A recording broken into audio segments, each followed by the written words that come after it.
Hey, it's Jersey Joe from Reefer of Common Sense, and we have moved to a new night and time. Every Wednesday night at 8 p.m. Eastern Standard Time on shrmedia.com, you will catch the Reefer of Common Sense uncensored, unfiltered, and only on shrmedia.com.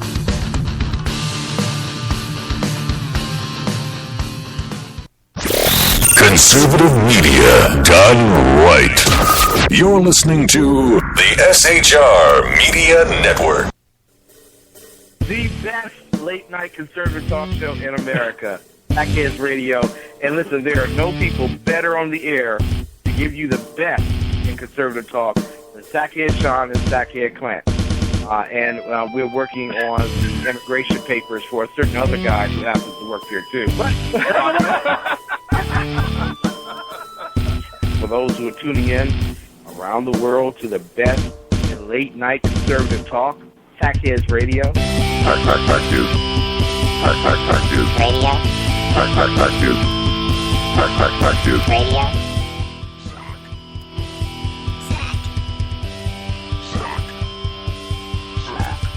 The best late-night conservative talk show in America. In America. And in this web was a large, I'm pretty sure it was the biggest spider I've ever seen. And good evening, America. Welcome to the Sackheads Radio Show. It is the 22nd of July, 2015. Thank you so much for joining us this evening. We do have a great show for you, as always. Well, when I say we have a great show, I act like we have a great show, but that doesn't really mean we're going to have a great show. Somewhere. Yeah, it does. Yeah, it does. All right, fine. We might have an okay show this evening. We really might kind of try and thumbtack it. Now, I'm not going to say we're going to nail it. We might thumbtack it. I mean, seriously, let's be honest. If anyone can bring you mediocrity week after week. Yeah, it is the Sackheads where Scotch tape, we can Scotch tape it. How are you, my friend? I'm doing well, sir. How about yourself? Oh, I'm living the dream. I am. Are you? No. Well, no, and here's why. So, for those of us who don't know, we live on the left coast, and we're prone to wildfire, as you know. So, right. By wildfire, you mean redheads. No, I actually mean things that burn, as in trees, etc. As a result of redheads, things that burn, because that has happened too. We'll go with as a result of redheads. That's fine. Either way, I'm not. I don't want to get into this with you right now. So there's a fire burning a few miles west of my abode, which I believe, because I'm in California, I have to say abode because that's Spanish, I think. Is it? No, Adobe. Adobe. Right? Don't we all live in Adobe? Because we were part of Mexico, right? Oh, right. Adobe. So it's near my Adobe. Okay. So the concern very much became with the young children in the house. Yeah. If it's bad enough that it's setting off the smoke alarms, should that be a concern? Yes. So I said, you need to go home. So I said, no, it's fine. Just turn a fan on, like the kitchen fan, the exhaust fan. Everything will be all right. So here I am. I finally get to the studio, and my partner's not here.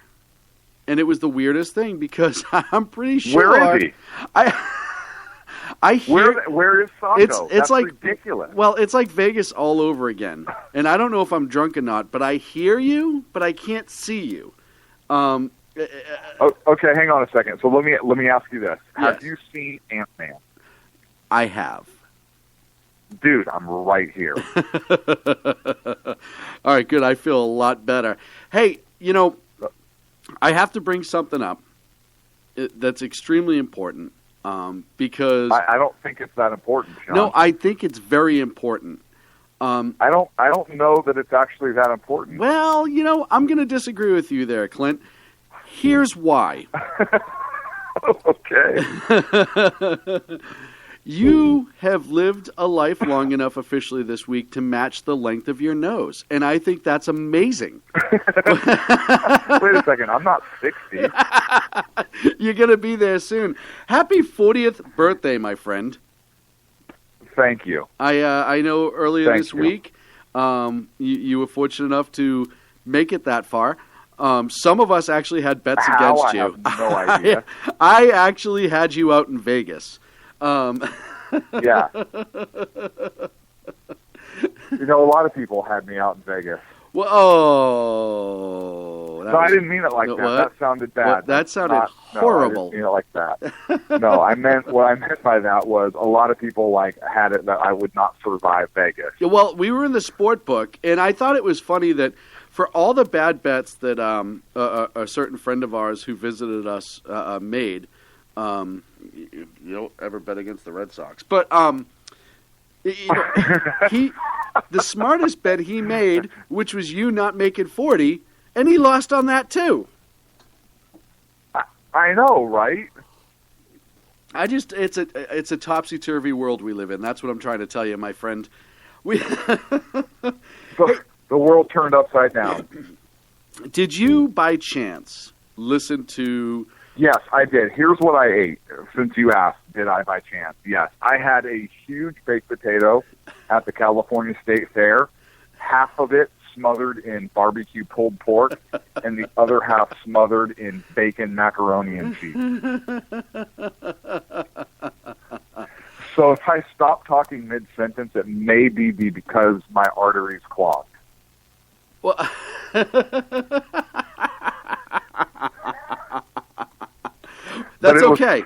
That's Stinking delicious. oh, you know what though? But if I miss this, if I miss making all this money on the bet by 3 days or 4 days or 5 days, whatever it turns out to be when it finally gives out, You're dude, gonna be upset. I'm going to be so mad. It's not even funny. Because that's No, it'll be funny. I'll be dead laughing at you. you know I have 400 in the Deadpool on you. I mean, it's really just it's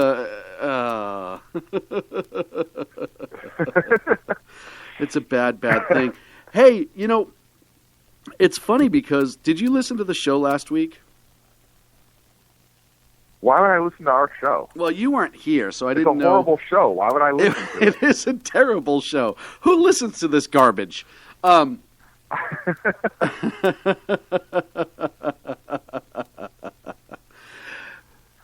for the first hour, our good friend, and I have to say thank you again to our good friend Dan Butcher, who carried the show via phone, because Sacco had everything so screwed up in the studio, I couldn't even get on the air with a microphone.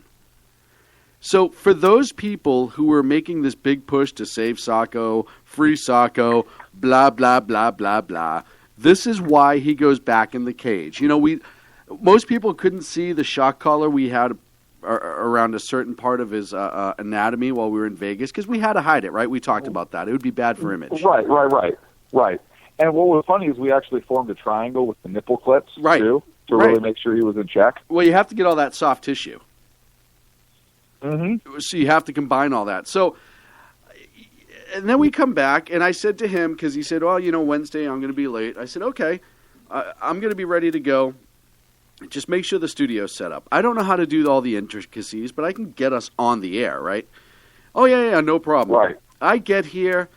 I'll tell you what. It was almost like the Tasmanian Devil was our sound engineer. There was stuff all over the room. I'm pretty sure the soundboard was glued to the ceiling somehow. It was bad. It was very, very bad. So, fortunately, Dan Butcher being the second best newsman in the business, and we have the number 2 guy in the business, was able to step in and really carry the first hour of the show. So I want to say thank you. I didn't get a real chance last week to say thank you, but I absolutely want to say thank you to Dan for that. And I want to apologize to the Tasmanian Devil because, listen, the Tasmanian Devil is an amazing character. He's very spirited. He doesn't give up. His wife is smoking hot. And for you to compare that poor, innocent, loving man or devil to Sacco Yeah. was really uncalled for. Do you really think so? And really unfair not only to Taz, but to the Looney Tunes crew as a whole. Am I prejudiced against the Looney Tunes, you think? Which is shocking to me. Right. Right? Because I know you're very pro Bugs Bunny. I am very pro Bugs Bunny. I'm not a big fan of Australians. But based upon everything else you just said, that was very, very offensive, John. Let the hate mail continue, my friend. Hey, we have a ton to talk about. Or Taz, whatever. Free Taz. That should be the new slogan, right? Free Tasmanian Devil. Which then people would get screwed up because they think we actually have one to give away. And we'll have a whole bunch of researchers here. It'll get ugly. So let's just jump that whole thing. Hey, you know what makes me happier than anything else is knowing ice cream. Dude. All right, I was asking chocolate cake. I was asking a facetious question. Pudding pop. But yeah, if you're going to bring all that pudding up, pop. I'm going to agree with all of the above. Especially the ice cream. But fortunately, we have an Iran deal that's going on right now that in no way, shape, or form can go sideways. And now, hang on a second. What? First of all, you said we had a deal that you would run. Yes. And you're right that if we had a deal that you would run, that would completely go sideways. Because we all know there's no way you're running anywhere. And then back to the other side, and then to the other side. No, I see where you're going with that. Unless it's for chocolate cake. Sean, there's one piece of chocolate cake left. Oh. You're online with Carl Lewis and you guys have to go for the cake. And you would win that. I have no idea how you would do it, but you would win that race every time. Especially from, and as long as Caitlyn Jenner's running, then I'll do it. Because, I mean, after what she did in the 1976 Olympics, that'll be a true test to my merit. No, I thought he he competed for the men. She. Do they have to change the medal? Like, do they have to change any of the boards of, like, I mean, how does that work? I think he should have to Because retake. he was a gold medalist as a man, right? Well, So Caitlyn Jenner hasn't done anything. So Caitlyn Jenner's not a celebrity at all. Because what's Caitlyn Jenner done? Nothing. that's not true. She may have killed somebody in a car crash. Then there's that. But, well, I think she was officially Bruce still. And the question's going to be is when they write, like, the court paperwork, she's just going to walk and be like, yeah, I don't know who that Bruce Jenner guy, he sounds like a jerk. But obviously he doesn't exist. So, there's that whole thing. Right. Right, because how are you gonna charge Caitlyn Jenner with a different name, same date of birth, different physical description, right? Right. Will you describe the suspect? He was a white male adult. Yeah, clearly that's not my client, Casey Smith. I mean, will you point to the defendant or point to the person that you identified as the person that committed this crime? Yeah, I don't see them in the courtroom. But the guy in the dress kind of looks like him. Right. If I was a defense attorney, and I had a client guilty of sin, I'd be like, listen, here's what you're going to do. We're going to get you a sex change operation. Hear me out on this. Let's go with this for a minute. The first thing we're going to do is make sure... Do you want to go to prison for the next 25 years? No, you don't. We're going to get you a sex change. Now, because it's part of your defense, which is guaranteed to you under the Constitution, it's done at no expense to you. So you're good. Right? Guilty. And then when the statute of limitations runs out on this thing, we change your back. Not guilty by means of adabrestomy. Right, or addictomy, right? Or whatever. take it away from me. It just depends on where you're going. But enough about our friend Paul. The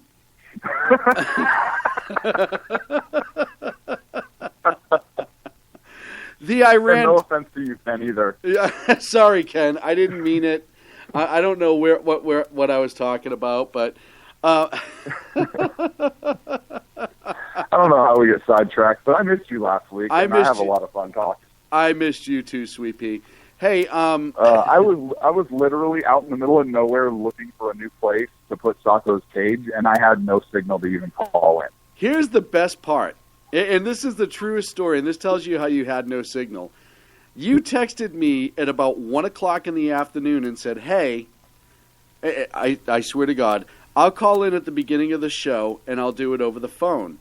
I got the text. Yeah. It was time-stamped like 1:30 p.m. I got the text at 5:30. And I said to myself, yeah, I'm probably not going to hear from Clint tonight. Yeah. So this evening, it was totally different because now I know where you are. We're working on the bail money, and I know that we'll get it. I got one phone call. Do I call an attorney? No. No, you call it the Sackheads. The guy behind you, like, you almost done? Yeah, just another hour, 45 minutes, pal. Yeah, hey, one phone call. He didn't say how long it is. So there's a whole bunch of hoopla about the Iran deal. First of all, which isn't a deal, but two big things kind of happened this week. First of all, they brought it to the UN first for approval before Congress had a chance to even go through it and talk about it and vote about it. And I think that's the number one slap in the face. But then... Right, and there are Democrats that are pissed off about that. And rightfully so, right? Because... Oh, of course, absolutely. I just wanted to point out that this is not a partisan issue. Yes. Yes, it is not a partisan issue is what I should have said. No, I'm not jamming you up. I wanted to bring that out. Oh, no. And it's not a partisan issue, and a lot of people really want to get down to exactly what's going on. But you and I can agree, and I think most of America can agree, before we go to the ridiculous UN and get their approval, well, of course they're going to approve it. It has nuclear deal right in it, and anything with a nuclear deal, they're going to approve like a whole bunch of clapping seals. And Israel hates it. So not only is it going to get approved, it's going to get fast-tracked. Right to the top of the list, baby. Right. The scary thing that comes out of it is when our Congress finally gets it, there's possibly 2 pages missing from the deal that Congress got. And I've seen this on a whole bunch of different websites, The Blaze, Fox, and a couple others. I'm sure there's nothing important in those 2 pages. Right. So you have a deal that you've already touted to the UN. You finally go to try to get congressional... And to the rest of the world. Yeah, yeah, doy. The UN. Hello, United Nations is the world. No, it's not. But you tout it to the UN before you have a chance for Congress to even look at it. And it's what's scary to me is it's one of those things that the administration, in my opinion, is intentionally setting up Congress to be the biggest a-holes through the entire world. Because I think Congress is going to try to override it, which he'll veto. And I know he's going to veto, but he's going to point the finger. I don't know, but here's the thing. No. Congress has to approve it. This isn't a law that he can veto. Congress has to approve any treaty, which this is a treaty. I know they're calling it a deal and they're trying to work around the whole treaty thing, but this is an agreement between nations. It is a treaty. And Congress has the authority to approve it. And so if Congress doesn't approve it, the president doesn't get to veto it.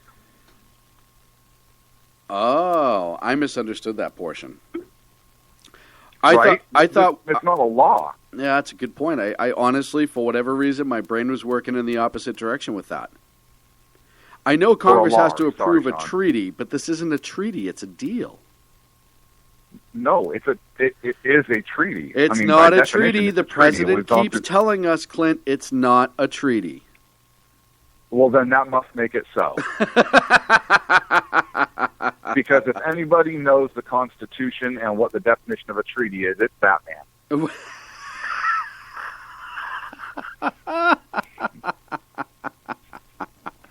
No, that's a good point. I appreciate you bringing that up and setting me straight on that. Yeah. Oh, boy. First of all, if Congress dumps this treaty, which I'm expecting that they will, I think, and it's going to play on a couple different levels. Number one, it's just a horrible idea, right? It's a horrible deal. Nobody's happy about it. The fact that there may be two magical pages that need to show up at some point that have yet to show up is immediately a bad sign. And the fact that Congress was essentially told to sit in the corner and shut up while all of this was going on and completely just abused, and again, both sides of the aisle, completely just abused. They must feel like Lindsey Graham after a Donald Trump convention. You know what I'm saying? Right. So they're going to automatically be angry. Never mind the fact that the deal sucks. Our good friends Iran now have done nothing but talk about how this will not, and I say good friends sarcastically because now they must be our good friends. We have a deal with them. This is not going to change anything. We're going to continue weaponizing. Death to America. Death to America. And, yeah, we're not going to change. So, really, again, and I've said this time and again, and I truly believe this, Clint, this president is just running for the next office, which is Sec General of the United Nations. I don't care about the host nation clause. That's where he's going. He is doing this to make himself look better, knowing that he can turn around and point to Congress. Well, they didn't want to do it, but I did it, and I did everything I could. And me and Frankenstein, we went to the table with them in Geneva, blah, blah, blah, blah, blah, blah, blah, blah, blah. This is nothing but a political ploy by a narcissistic lunatic. Yes. Moving right along.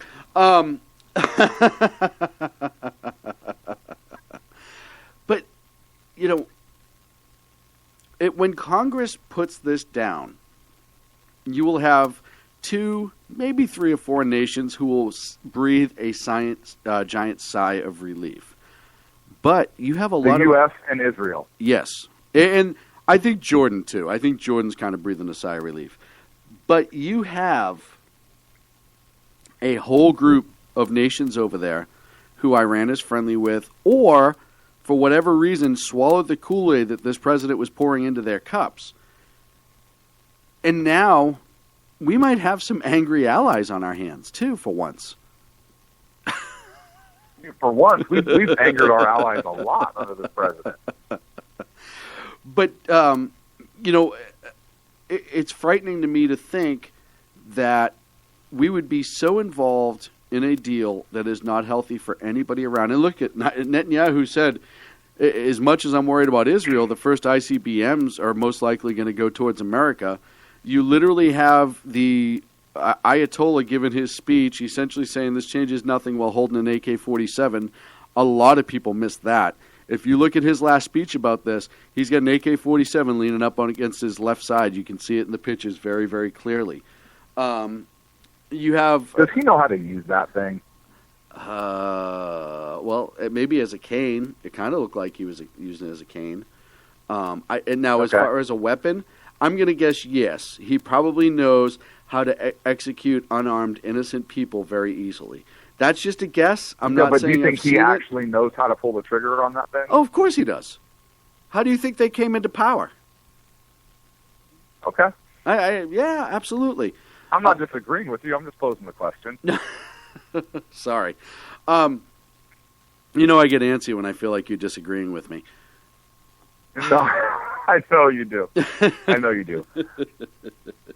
Well, No, I'm not going to take that leap and say that, yeah, all of them over in the Middle East know how to fire AK-47s. I'm not going to say that, right? right. I'm not going to make that leap. Well, and I don't know if I appreciate the fact that you said you people. Right. those people. But Those people. all that's Meaning those, not these people over here, but those people over there. all that this whole deal has really done, Clint, is really just caused the world's biggest dog and pony show for nothing. Do you think, and just your opinion, is this one of those things where he already knows he looks like hell at home and he doesn't care what his poll numbers are anymore? There's nothing that we're going to do to him. Do you think that he is trying to make himself look that much better so whoever the incoming president is looks that much worse? No, I think that, I think that he really believes this stuff. I think he really believes that we should not be a major world power. I think that he believes in one world government with the UN, which is why he's kind of really left Congress out of this whole thing. I think he really believes that the United States is subservient to the UN and not sovereign and independent nation, let alone a superpower. Mm-hmm. And so because I think those are his true core beliefs, I think he doesn't care what his poll numbers are at home because he's not running for office again. And I don't think he cares what he's doing to the Democrat Party either. Right. Because I think this is not going to bode well for the Democratic Party, which is why, look, there are Democrats who are saying, no, this is bad. And I don't know that the Democratic Party is really pleased with this because this is going to be difficult for any Democratic nominee for 2016 to kind of try and separate themselves from. It's just one more thing that they have to try and separate themselves from now as well. But I don't think he cares because I think he truly believes this stuff. Right. I think he wants to set up, I think he wants during his presidency to set us up to be subservient to the United Nations and to put us on a level playing field with the rest of the world without us being a true superpower. I honestly believe that. No, I listen, I agree. I agree with you wholeheartedly. I think he's intentionally lowering the bar as much as humanly possible as far as our sovereignty goes. And you look at a lot of other deals that he's cut in the past or tried to cut or push through. I mean, look at our hands-off immigration policy. And again, we've seen how that affects our street and our citizens. And it's only going to get worse. And listen, there's nothing scarier than a quote-unquote lame duck president who has an agenda and doesn't care about a re-election. That's always the slippery slope with re-elections is, it works for you and works against you depending on how you want to look at it. And for the American people, the fact that he has nothing else to run for is working against them. Oh, yeah. Oh, yeah. That's all you got. No, our country, look, we're in trouble. We are. Yeah. And I hope Congress doesn't approve this deal and holds firm. And that's going to set up interesting. If the UN approves it, which they're going to do, and our Congress disapproves it, that's going to set up an interesting showdown. Mm-hmm. Very, very interesting. And it's going to play out ugly. Because we have another year and a half of this president. Don't remind me. We're talking about 2016 and it's an election year and all that other stuff, but this president is in power that entire time.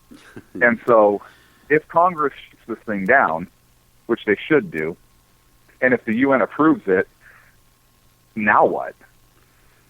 Now does it go to the court system? And, hey, this is a treaty by definition, and no, we're not bound to this, and no, we're not honoring it, and yes, sanctions are in place, maybe not the UN sanctions, but now we're going to impose additional sanctions, or our sanctions stay in place because of we did not ratify this treaty, so now is there a battle in the courts for the courts are going to decide? Well, it's not really a treaty, so Congress really can't say no, and the UN said yes, this administration could in fact negotiate this, therefore it's valid and it shall be honored. Yeah. I think it sets up an interesting what's going to happen. And they're already preparing for it. And then does the administration try and take it to the World Court? Well, instead of through the U.S. courts. And so what if Congress, what if somebody files it through the U.S. courts, and then the Obama administration tries to go through a world court? What if Obama, or something like? I mean, What if Obama talks the UN into holding the entire Congress up on charges for war crimes and has them all charged at The Hague? I mean, anything's possible at this point. Yeah. Hey, we got to take a break, dude. Okay. When we come back, I want to talk a little bit about the election 2016 cycle and Hillary Clinton's magical new poll numbers that came out today. All that and more here on the Sackheads Radio Show, live on the SHR Media Network. We're going to be back in about 3. In a world controlled by corrupt politicians, You got a business. You didn't build that. a team of ordinary men emerge from the ashes to give voice to the voiceless and hope to the hopeless. Sackhead Sean. Dude, I'm not saying half of the stupid promo. Sackhead Clint. All good friends of ours usually show up drunk. Also starring Sacco as the producer. I'm a little bit drunk, 'cause I'm drinking. They are the Sackheads Radio Show. Every Wednesday at 8 p.m. Pacific on shrmedia.com.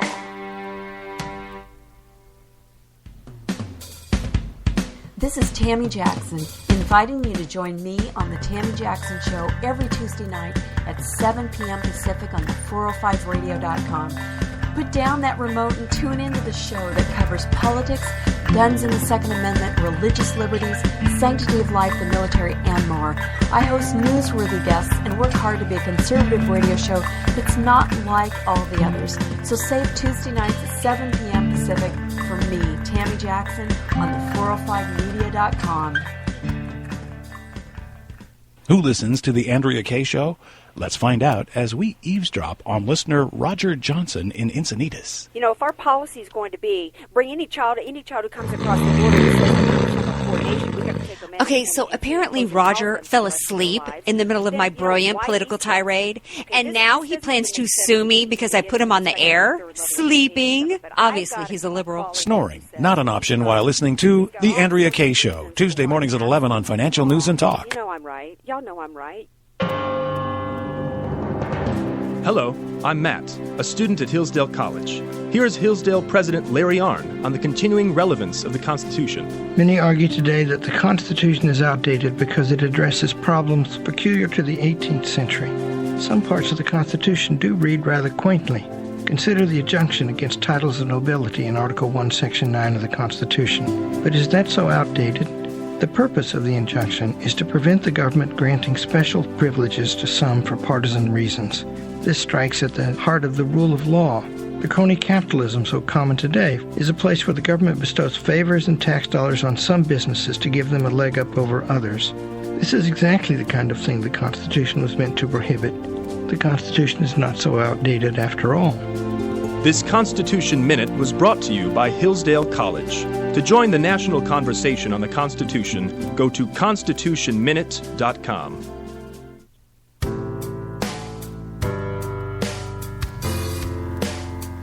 We are back with coverage of Election Night in America 2014 What?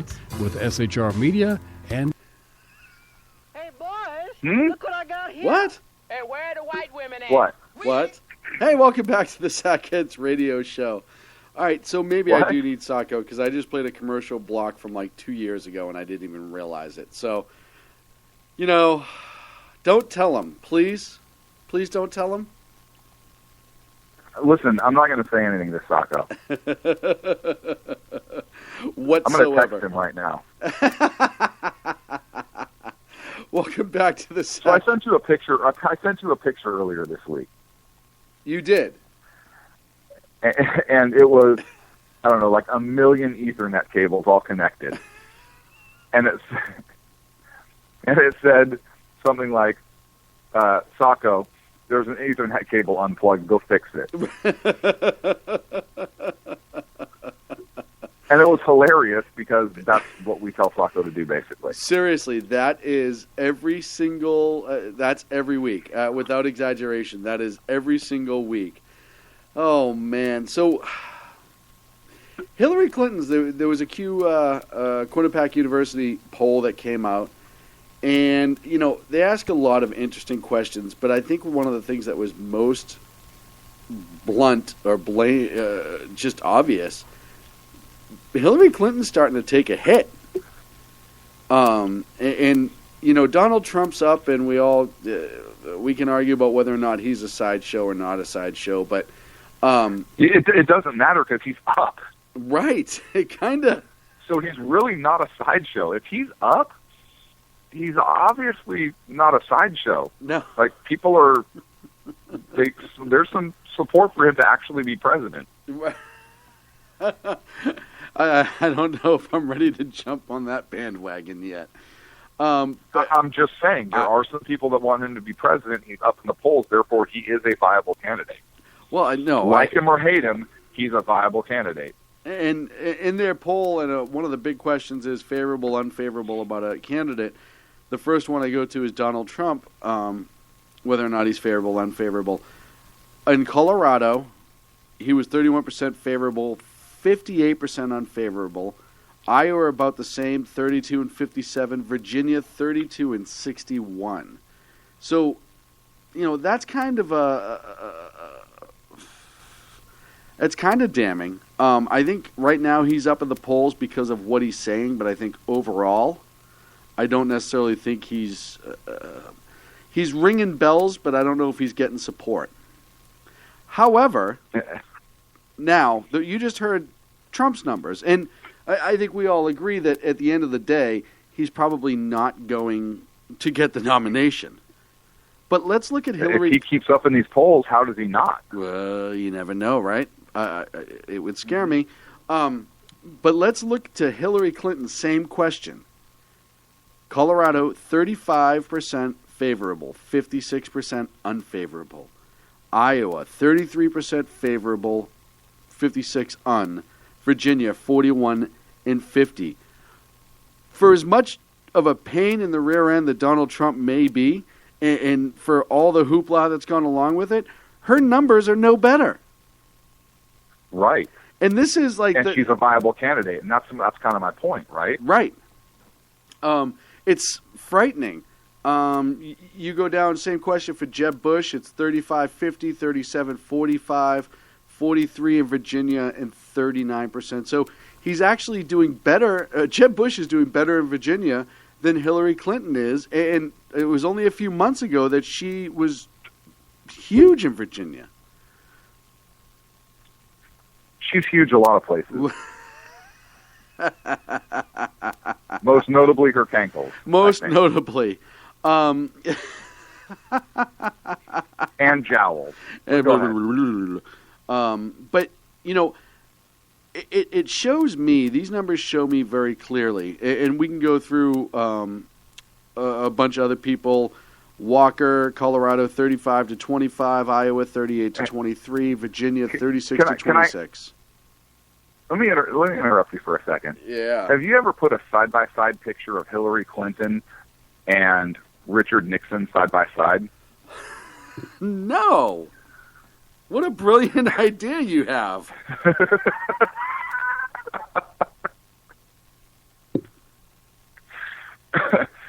Are they one and the same? Did Richard Nixon have an illegitimate daughter? And maybe that's why she's so angry right now, and that's why she tried to screw up the investigation so much and was so unethical. Right. And all these years, right. She's an Alinskyite, and right. And just to get even, you know what? You might be onto something. But you look at Hillary's numbers, and this is another Democrat here, and same 3 states. Joe Biden, who hasn't announced, has he? I don't think he has. He may not. Well, he may have been practicing in the mirror a few times, but he keeps screwing it up. He keeps practicing in the mirror at McDonald's at Georgetown. Right. I'm good dressed enough. As Ronald. It's I'm weird. Smart enough. No, wait, that's a different politician. But now looking at his numbers, 36-52 favorable, unfavorable in Colorado. Iowa, 39-46. Virginia, 46-44. And then you go down, O'Malley's not even in the ballpark. You're talking 6%, 12%. Most people say they haven't heard enough out of him. Bernie Sanders, 29-31, 32-38. In Virginia, 27-26. If you look at these Quinnipiac poll numbers, Joe Biden's actually leading at this point as to favorable, unfavorable for the Democrats. Yeah. And he hasn't said anything.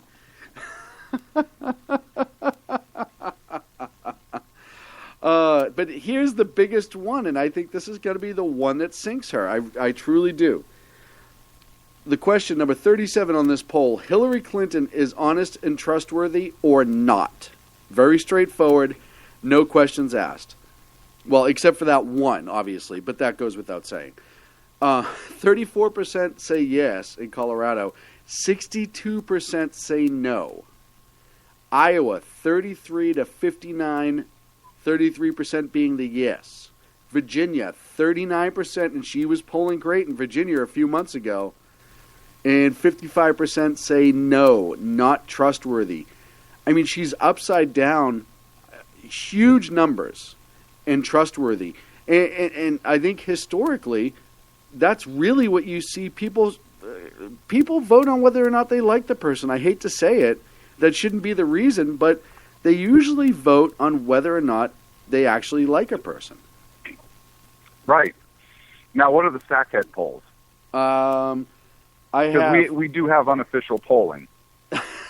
We do. Ours is no, hell no, and are you friggin' kidding me? Now, for Hillary Clinton, it's 52% are you friggin' kidding me, 48% no, and 5% hell no, and that's only because Sacco kept taking the damn thing. He couldn't leave the poll alone, so I'm just saying, it's 103%. Right. It's like a Russian election. And that's not the only time Sacco has been accused of not leaving the poll alone. Yeah, absolutely. I'm just throwing it out there. Absolutely, it's right. Vegas. Have you seen him on the stripper pole at Vegas? It's Vegas all over again. Yeah. Same question. Pardon, for Biden. Honest and trustworthy or not? Colorado, 48 yes, 45 no. Iowa, 51 yes, 36 no. 58 yes in Virginia, 35 no. Way better than Clinton's numbers, right? If you're the Democrats, they have to be in oh shit mode. Right, because Biden's your guy, apparently. Right. As of right now, the less Biden says... Which we love on this show, by the way.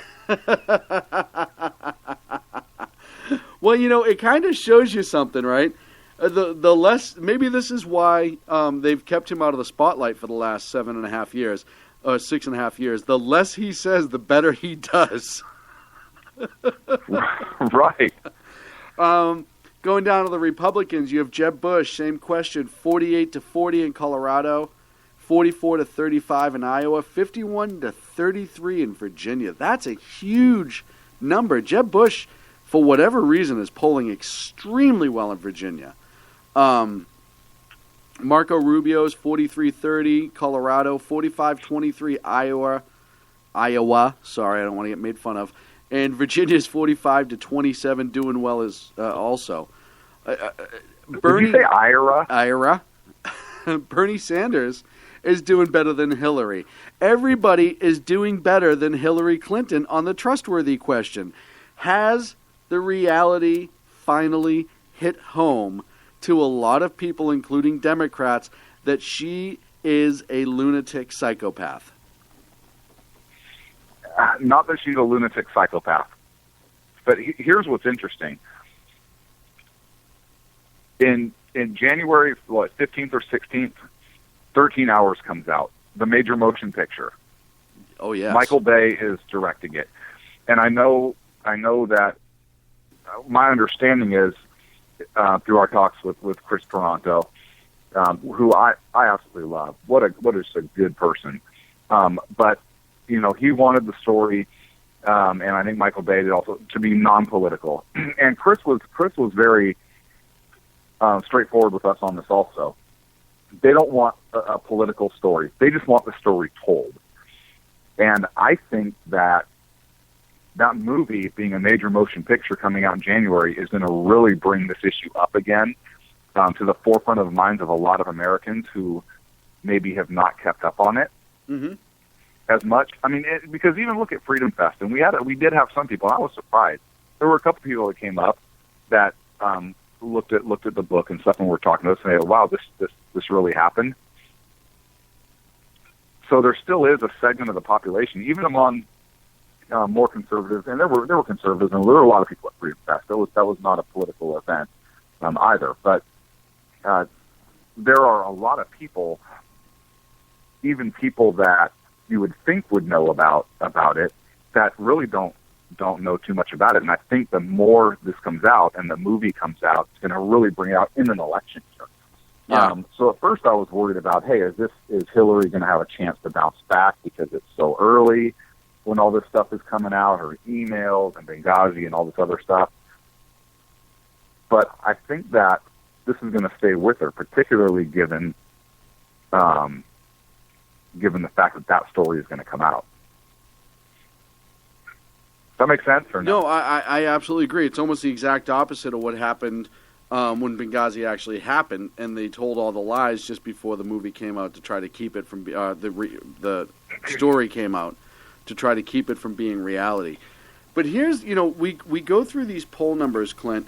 Obviously the Democrats aren't doing nearly as well as the Republicans are, which I think a lot of people can kind of see coming. We talked about Trump earlier, but one of the names that really, and he did okay in the polls. He still had kind of low turnout in these particular polls, but I saw this on IJ Review, and actually Mary just linked it in the chat room for me. Hi, Mary. Hi, Mary. Everyone loves Mary. I loved meeting Mary, by the way. How can you not love meeting Mary? Wasn't she awesome? I love Mary. She was awesome. Everybody, the professor. Yeah, it was a blast. I'll tell you what. I can't wait to do it again. And contrary to everything that Sacco said that was so racist in front of Ken, and I'm sorry, Ken, he just doesn't know any better. Yeah. He gets so upset. But he's a hairy little Armenian devil, so I apologize. At the same time, yesterday, Howard University of Washington, D.C. had a straw poll at their little university.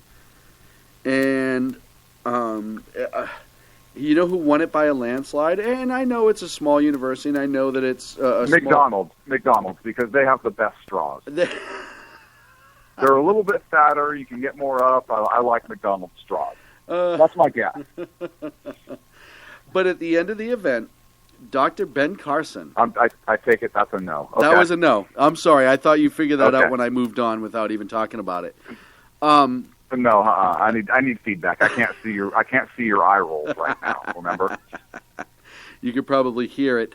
But Dr. Ben Carson won that straw poll in a landslide. 44% of the vote in that straw poll at Howard University went to Dr. Carson. So, as much as these numbers tell us, that Hillary's not doing all that well, and I think that's something that you do have to take out of it. But you look at the Republicans and you look at the GOP and the top quote-unquote five, Rubio, Walker, Bush, you have to throw Trump in there, and Ted Cruz. They're all kind of polling about the same. There's no real separation. You have a couple points here and there, and maybe, like I said, Bush took Virginia, and Scott Walker did better in Iowa, all the way around. But I think you could say that they really haven't. There's 16 people in the GOP field. Nobody's really become the independent front runner, if you will, the person who's stepping out. I know Trump's getting all of the attention right now, but which, by the way, oh man, yeah, I don't care what you say about the guy. He threw out Graham's number. I mean, that is so awesome.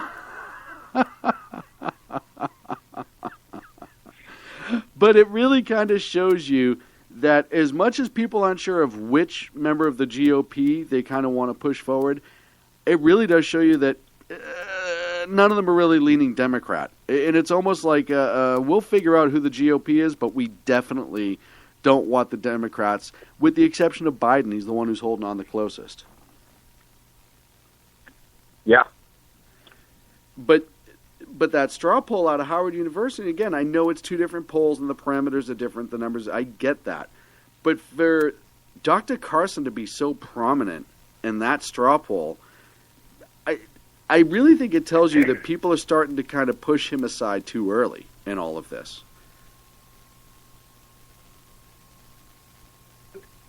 Yeah.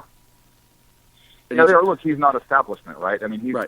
I think they want to push Carson aside. They want to push Trump aside. I think that there are those in the Republican Party that kind of want to push some of these non-traditional Republicans kind of out of the way, and that includes Rand Paul. They kind of want them to go away and drop out of the race to not only narrow the field, but because they don't want a non-establishment person in there. I agree. I think if they put up an establishment person, they know they're in trouble. And I think, I was talking to Dan about this yesterday, Dan Butcher, and he brought up a good point.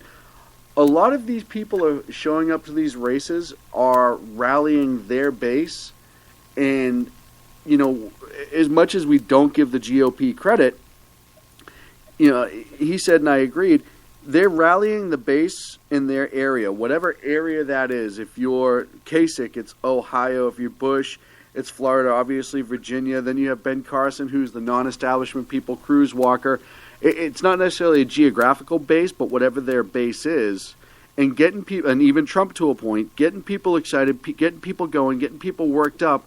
And then when it's time to nominate, have that rallied base be pointed towards that one candidate. So it in a way, if that's what they're doing, and it's actually starting to look that way, if you really start to break things down, they're almost trying to segment the vote in versus before where everyone kind of stayed in their separate camps until the end, and then they're like, I'm going to support it.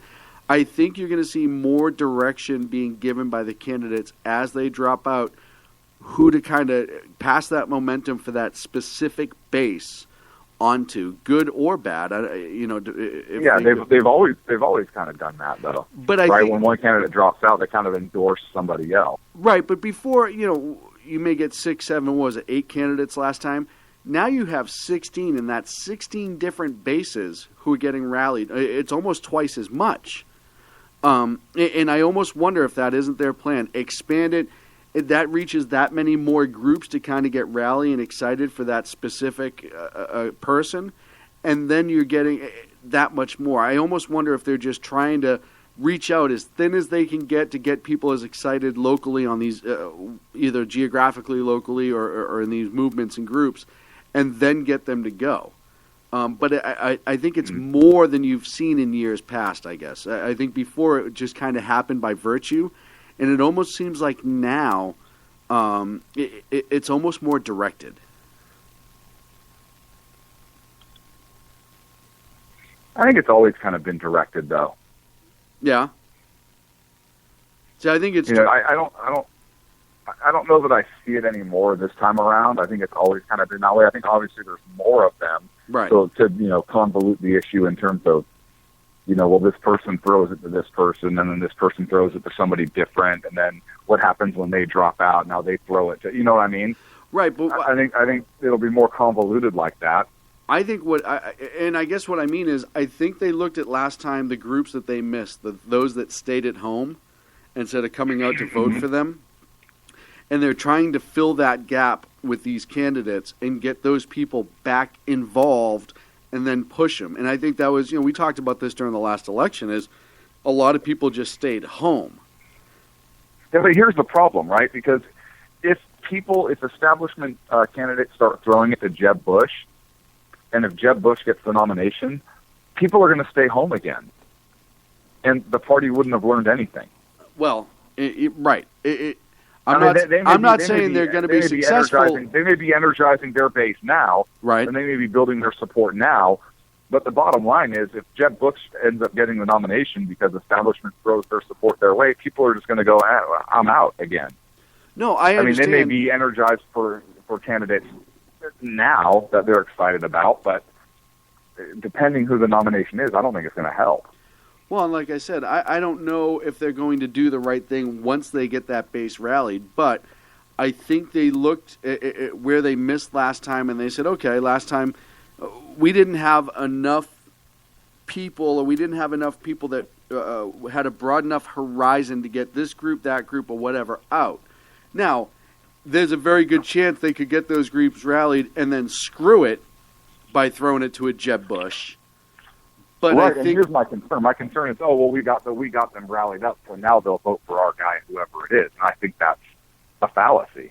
And I think that they think that way. Well, I'm hoping that when it gets to that point, we get down to those last few candidates, I am hoping that they're smart enough to look at the polls and see what people really want, which I think is going to be a Scott Walker type guy. I think Carly Fiorina is going to continue to poll really well. I think there's a couple names you'll look at, and I don't think that the establishment – I don't think you're going to see establishment guys up there. I really don't. I just don't see it. I don't see it happening again. I hope not, Sean, but it's no secret there's kind of a war within the Republican Party right now.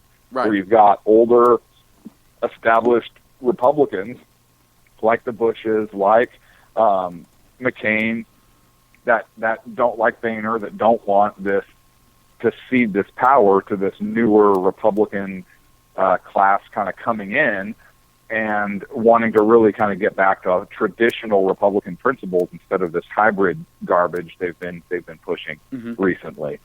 And as long as that's who is running the Republican RNC, I don't see that changing unless there's a different nominee. And I don't know that I hope there is a different nominee. Jeb Bush, polling as well as he is, which is surprising me, and just the financial support he's getting and so forth. But I don't think the RNC has figured it out. I really don't. Well, time will tell, and at some point they have to wake up. When you have guys like Walker, Cruz, Rubio, and Rubio could be considered establishment by some, but they're the people. I don't. His speech at Freedom Fest was awesome. I agree, and it was not really political, which I really gave him credit for, particularly as a presidential candidate. I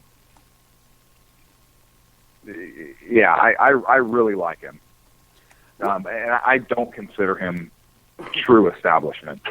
No, and I think there are those who are further from the establishment that are trying to loop him in. And listen, I agree with you.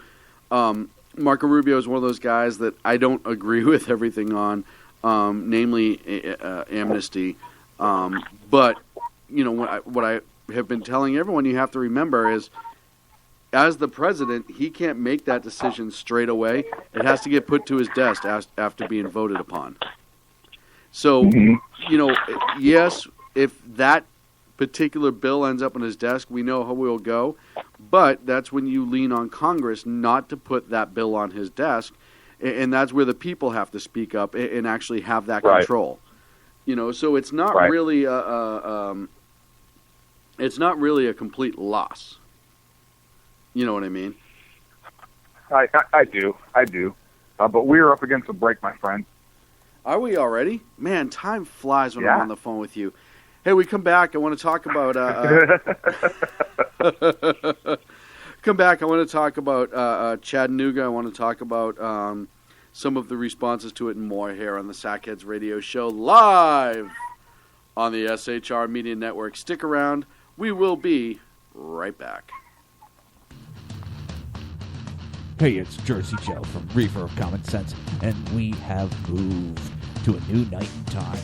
Every Wednesday night at 8 p.m. Eastern Standard Time on SHRmedia.com, you will catch the Reefer of Common Sense, uncensored, unfiltered. and only on shrmedia.com.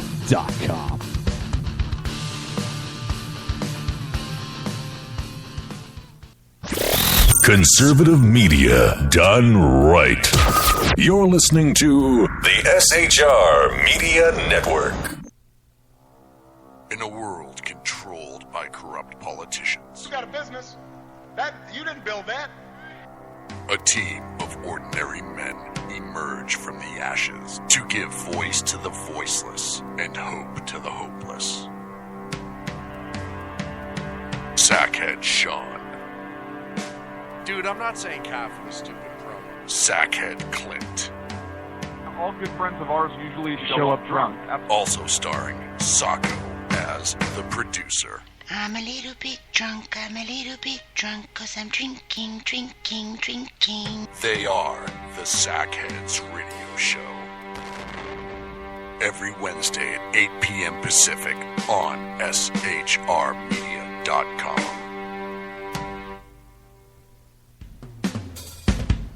This is Tammy Jackson, inviting you to join me on the Tammy Jackson Show every Tuesday night at 7 p.m. Pacific on the 405radio.com. Put down that remote and tune into the show that covers politics, guns and the Second Amendment, religious liberties, sanctity of life, the military, and more.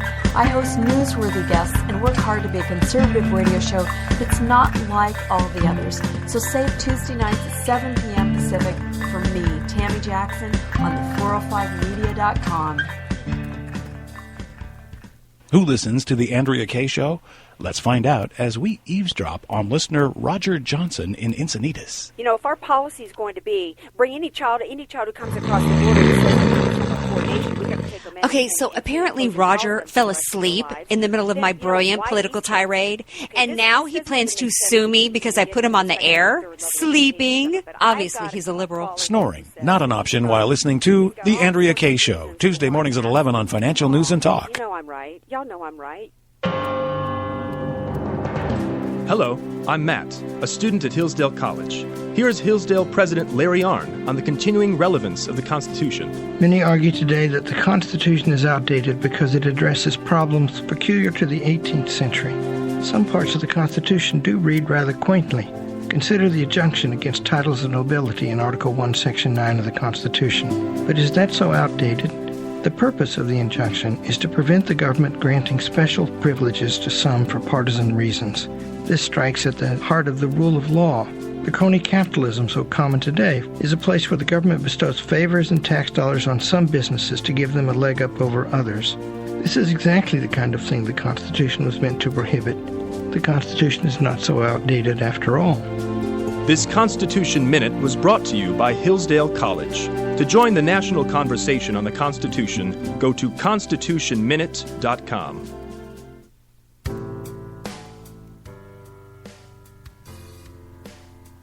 We are back to the Sackheads Radio Show. Welcome back, ladies and gentlemen.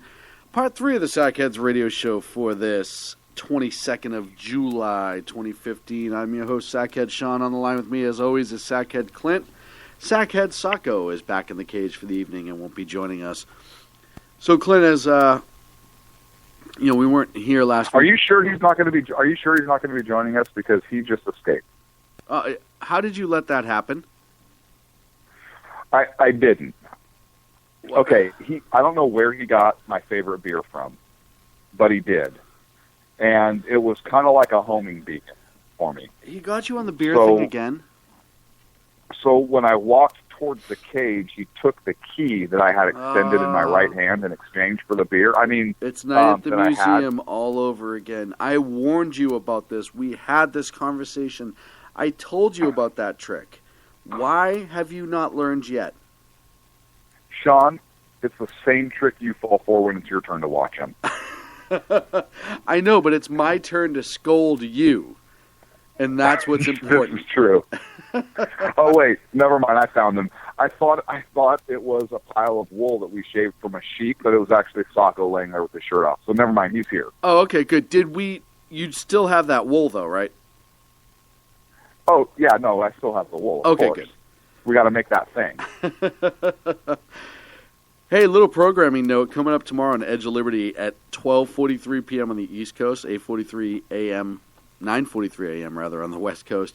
I'm going to have Tommy Lahren from One American News, and she's the young lady who is busted into the spotlight with her show on One American News, in which she lambasted the president about ISIS in this country and not doing it. It's all over the internet. You can't miss it. So she'll be on with me tomorrow on Edge of Liberty tomorrow morning. I'm pretty psyched about that. That wasn't a commercial, Sean. That was a brag. There's a difference. There's a difference between a tease and a brag, and that was a brag. Well, I'm just calling it as I see it right now. Okay, you got me. I'm absolutely bragging, so I'm pretty excited. Speaking of ISIS and Chattanooga and the shootings, I hate to even quote this source, so I'm not going to, actually.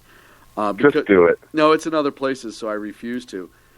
But the FBI, after doing an investigation, it says right now they're not finding any information that Mohammed Youssef Abdelaziz LMNOP.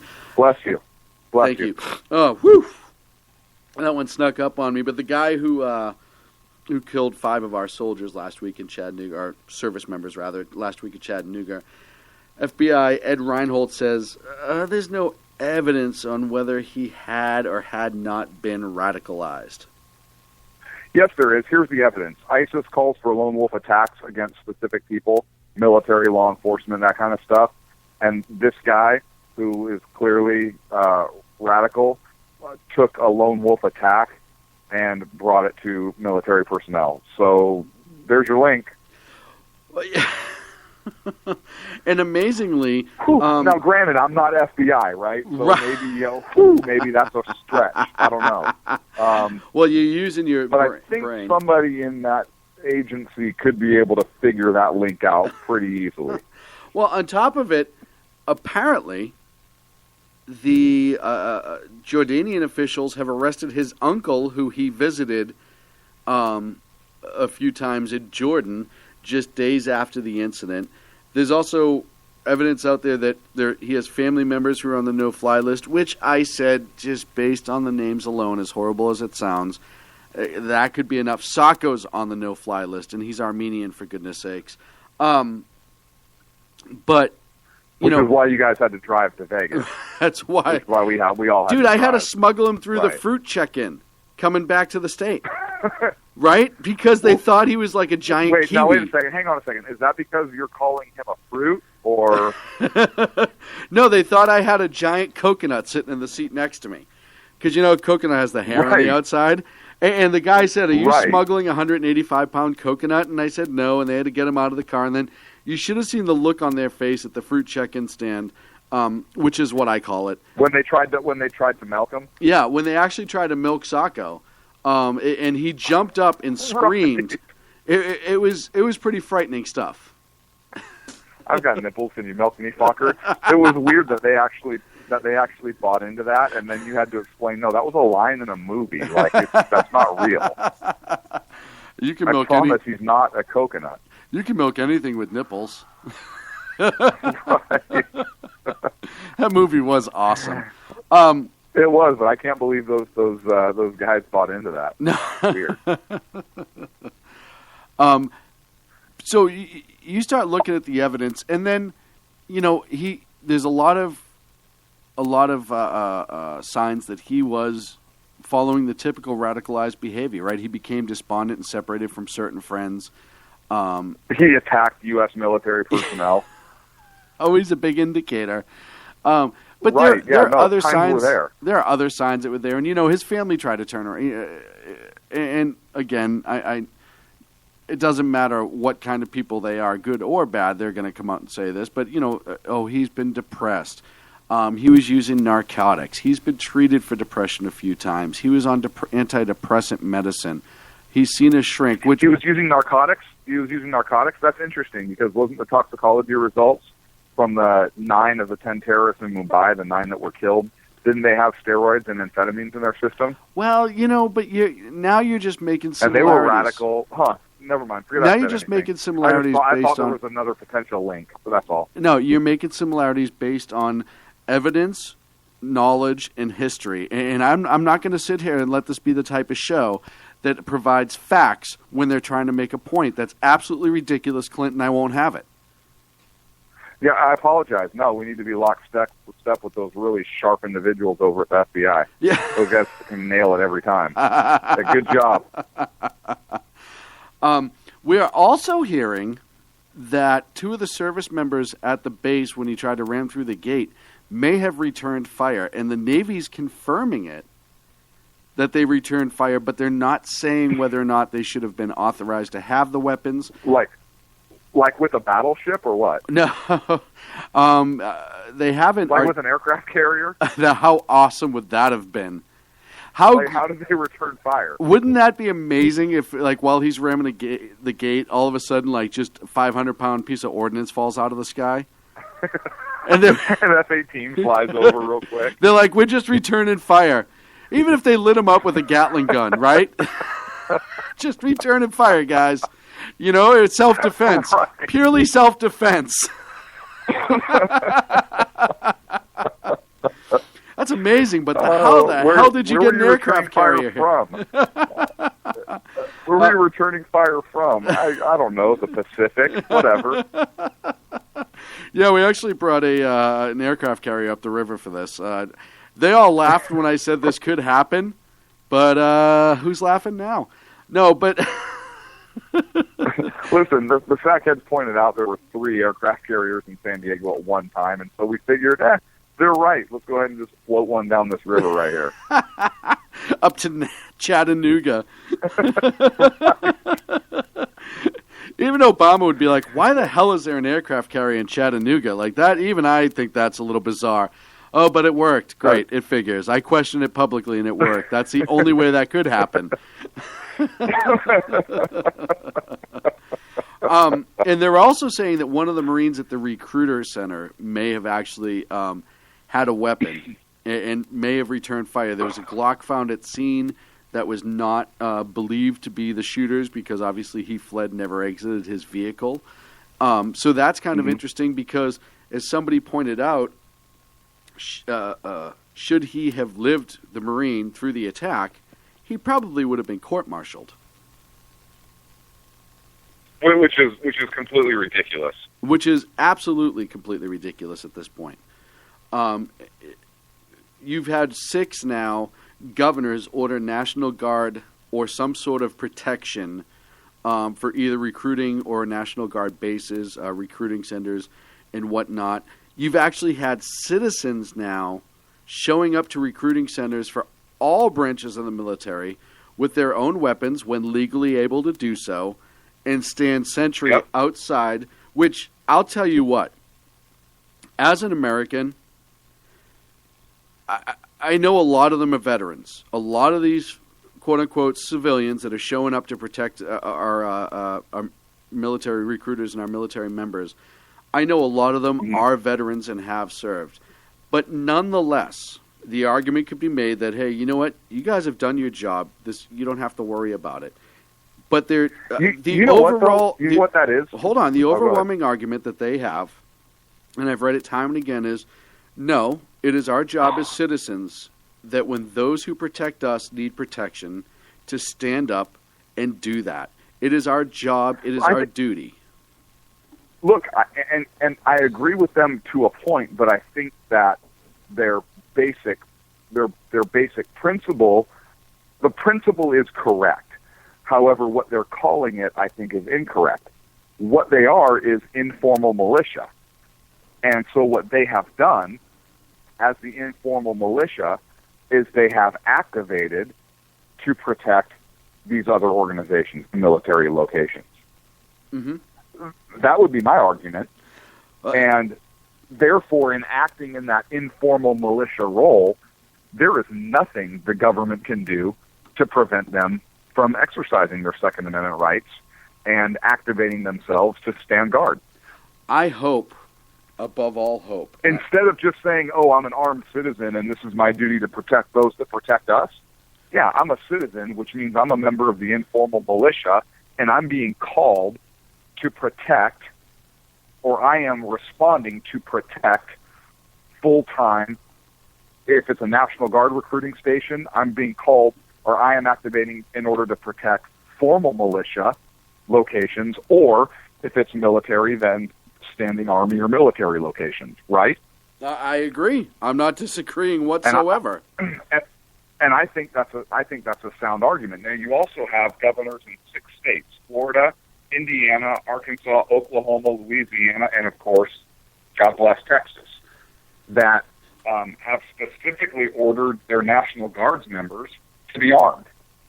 And there is nothing the federal government can do about it. That's so great. Because these are National Guard armories, these are National Guard personnel that are maintained under the control of the government until they're federalized. So unless the federal government's going to say, oh, we're activating all of these units in these states, and then we're ordering them not to have weapons, the governors can do whatever the hell they want. Absolutely, and they're being defiant. Listen, as we're... And then I think it'd be funny if the federal government did that. I think it'd be funny for the state military reserves, if those, I know Texas has it, if those other states have them, to say, okay, well, we'll arm our state military reserves and stand post here then. Yeah, absolutely. And I think it needs to go on and it needs to continue. And especially because, as we're seeing coming out of the Pentagon, it doesn't look like the feds are going to take the steps. And listen, we're going to review security measures. They said that after Fort Hood. We're going to review this. We're going to review that. And I guarantee you know what it is. In order to appease everybody, they're going to pay an unarmed security guard to stand in front of some Marine Corps, which is a bigger insult to the service members inside, with his hands or her hands in their pockets staring, and they're going to say, see, we solved the problem. We fixed this. We put security there. I hope that's not the case. Oh, I can already see it coming. I can already see it coming. You look at, and I know they're run by the DOD police, and I know that they are far better trained than most regular security officers, but a lot of bases now employ private security as the sentry at the bases. And they're armed and everything, and that's all well and good, but the simple fact of the matter is they've stepped away from having the military actually protect their own bases, except for the more higher-risk bases, obviously. Now, hang on a sec. Can you point to one example where there has been a unarmed security guard just kind of loafing about, not really paying attention, protecting access to, say, warships or anything like that, whether it's our country or anybody else's? San Diego about a month ago. I had a friend of mine who went down to San Diego, and stop me if I've told you this story.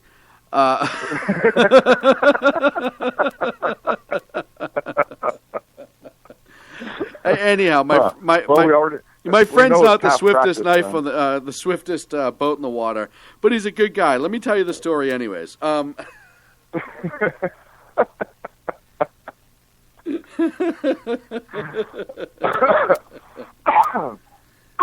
To our regular listeners, you know exactly what we're talking about. Exactly. To everyone, non-regular listeners, you're going to have to go listen to some archives and pick it up. Yeah. You can get those at Spreaker.com/SackheadsRadio for the download. See how I plugged that? No, you nailed it. Good job. Or you duct taped it. I would be you duct taped that one. It's better than Scotch tape, but you duct taped that one. It's better than the old spit and saliva on the paper and hold it against the wall. Right. But, you know, it starts to become the question of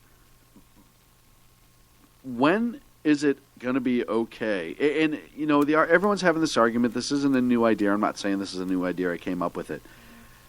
But reality is we trust our service members to go overseas, use high explosives, firearms, tanks, bombs, all these other things. Why can we not trust our service members at home to be armed, at least while on post? And anytime you want to answer the question, I'm ready to listen.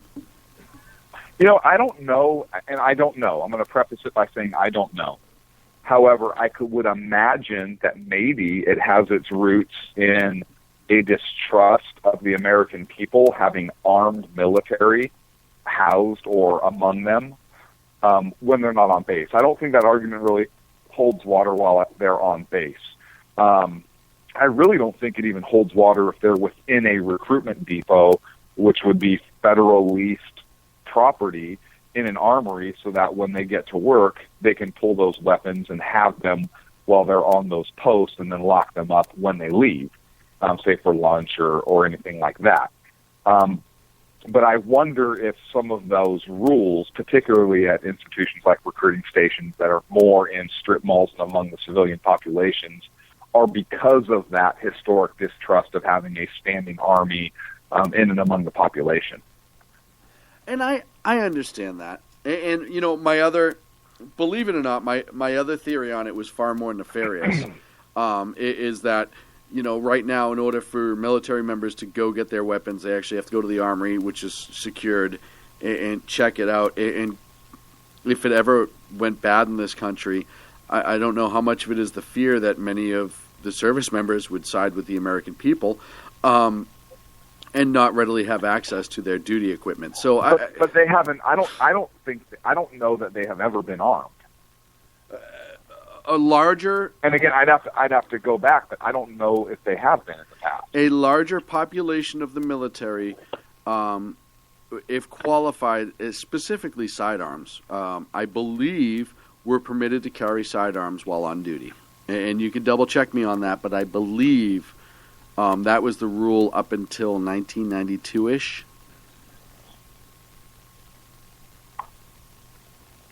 I don't know. I can't verify that right now. I don't know. If you have a way to verify that, that'd be good information to have. Okay. But yeah, again, I think that's my initial gut reaction of why they don't, or maybe if that rule was a rule in one time, why perhaps maybe it changed, because I can see an argument for that. Don't get me wrong. I think that while they're on post, whether they're in a recruiting station or not, yeah, they should be armed. I mean, you have sentries at the gates that are armed. I think they should be not only armed, but cocked and locked, ready to go. And recruiters, I think, while they're there. Do I want military personnel necessarily walking American streets armed? No, I don't. Not because I distrust our military, but because they're not law enforcement. Posse Comitatus prevents them from engaging in law enforcement functions, so it's illegal for them. Now, for self-defense purposes, yeah, but just from a historical context, and particularly with this administration that I don't trust, do I want members of the military walking around in uniform and armed? No, I don't. Do I have any problem with them being armed while they're on duty on their post, which happens to be federal leased property like a recruiting station? I have absolutely no issue with that. Again, federal property, military property, and they're on post and they have been attacked and they should be able to defend that post, which I think an attack at these recruiting stations was an attack on that post. It was an attack, in my opinion, on a military installation. Which means I think all those men should get Purple Hearts also. Agreed. Right? I think this was an act of terror. They were killed. They should get Purple Hearts. It was an attack on a military installation. However, that being said, again, I think that once they're ready to walk out the door, whether it's to go get lunch or go home at the end of the day, maybe they should change out of their uniforms if they want to be even safer on the streets or not, and then check those weapons back in and go. They're not engaging in a law enforcement function. It's not the same as a police officer being able to carry a firearm 24/7, who's a cop 24 hours a day, who may have to take action 24 hours a day. Different story. This is a member of the United States military, and again, we have that clear separation between the military and the civilian population for a very good reason, and I want to keep that. But again, while they're on post at their station, they should be armed. Does that make sense? I understand what you're saying. I also, though, don't think that because somebody's an enlisted member of the military or an officer that they give up their Second Amendment rights. And if that person... They don't, but here's the thing. At that point, if you're acting on behalf of the military, you are not a private citizen. No, I know, but you're cutting me off. United States military. You cut me off. Okay. So if the recruiter is going home to from recruiting, and his house is private apartment, private property. Even if he is in uniform, I believe that he has a right to carry a weapon and defend himself in his route home. See, I think that's an interesting argument. I think if he's out of uniform and he is acting as a private citizen and he has a concealed carry permit and he or she is exercising their Second Amendment rights as a private citizen, I would agree with you. I think if they're in uniform and they're representing themselves, or if they're in uniform, I think that they're in the capacity of a soldier, sailor, whatever it is, and that should not happen. Well, so if they want to change out at their recruiting station or whatever it is, and then exercise their Second Amendment right while they're en route to their house, while they're doing whatever else, then I have no issue with that. If they're in uniform, representing themselves as a military person walking the streets of America, I don't think that's the case. I know there's a lot of people out there that are going to agree with me, but again, I point back to that historical basis for not having that standing army among us.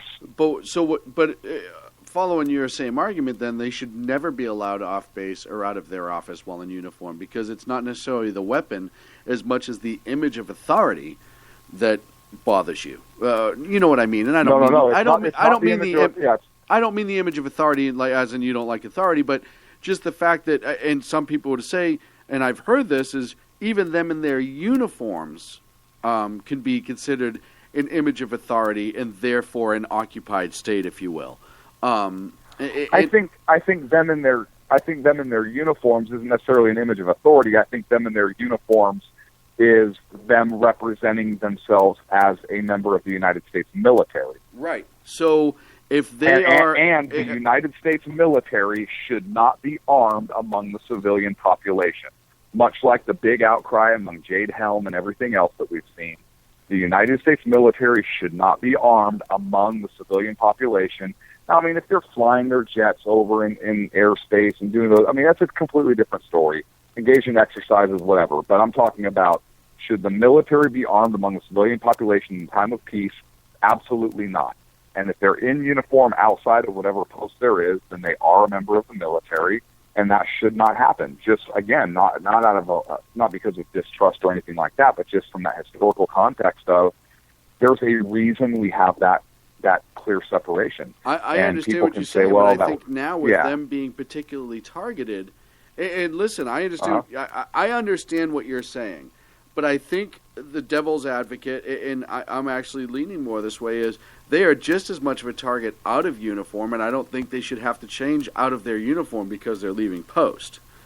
And I don't believe that if recruiter A is leaving his job as a recruiter and they don't all live on base and going back to his private apartment, I think he absolutely has the right, even in uniform, to protect himself from any sort of threat.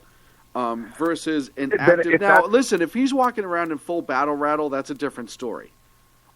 But I disagree. I think whether you're full battle rattle or your military uniform with a sidearm, it's still the same thing. If you want to defend yourself because you're worried about self-defense, and I think they do have a right to self-defense, then put civilian clothes on, and now you're authorized to carry in that capacity. I have no issue with that. But we have a volunteer military. Mm-hmm. You volunteered to be in the United States military. You understand that clear separation. And if you choose as a member of the military to wear your uniform off post among the civilian population, then you are choosing to go without a firearm because of the principles that our country was founded on. And you volunteer for that. You go for that. If you want to defend yourself because you are a target, and I completely agree with you, then switch into civilian clothes and carry a gun. And should the military authorize their people to do that? Yeah. Could there be maybe a federal concealed weapons permit that allows their people to do that? Sure. And I would support all of that. My only umbrage is with the fact of somebody in a military uniform carrying a firearm among the civilian population. That is it. So if they want to defend themselves, which that is their God-given right, I support that 110%, change out of your uniform. If you're driving a government vehicle en route to another government function, then I think you're okay, because that government, then you are now an extension of whatever it is you're doing from one post to another, fine. But if you're not engaged in that, and you're going home or you're getting lunch or whatever it is, then no. And that's just my feeling on it. All right, and like I said, I disagree with you. I don't think that their right to defense... Yeah, but you're wrong, and we're up against a break. When we come back...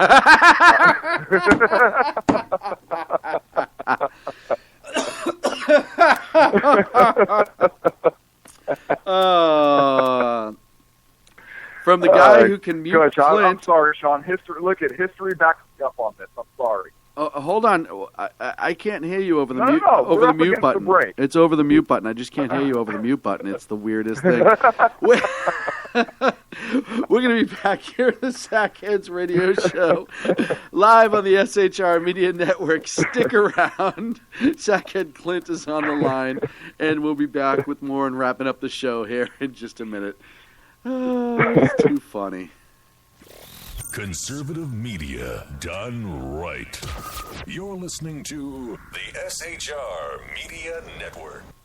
Here. Hey, it's Jersey Joe from Reefer of Common Sense, and we have moved to a new night. No, it's too hot over here. And I want to go outside, so I'm playing a commercial right now, but if you could start the commercial block after it. Clint and I both on mute. You got about 20 seconds.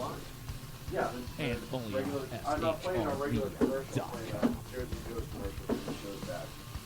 So just play a commercial, a regular commercial now. What the hell is that? Oh. In a world controlled by corrupt politicians, You got a business. That you didn't build that. a team of ordinary men emerge from the ashes to give voice to the voiceless and hope to the hopeless. Sackhead Sean. Dude, I'm not saying capitalists stupid, bro. Sackhead Clint. All good friends of ours usually show up drunk. Also starring Sacco as the producer. I'm a little bit drunk, 'cause I'm drinking. They are the Sackheads Radio Show.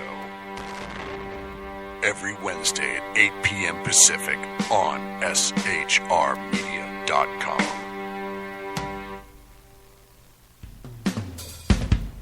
This is Tammy Jackson, inviting you to join me on the Tammy Jackson Show every Tuesday night at 7 p.m. Pacific on the 405radio.com. Put down that remote and tune into the show that covers politics, guns and the Second Amendment, religious liberties, sanctity of life, the military, and more.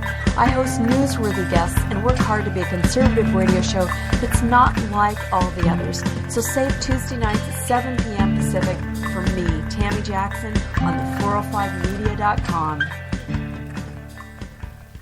Who listens to the Andrea Kaye Show?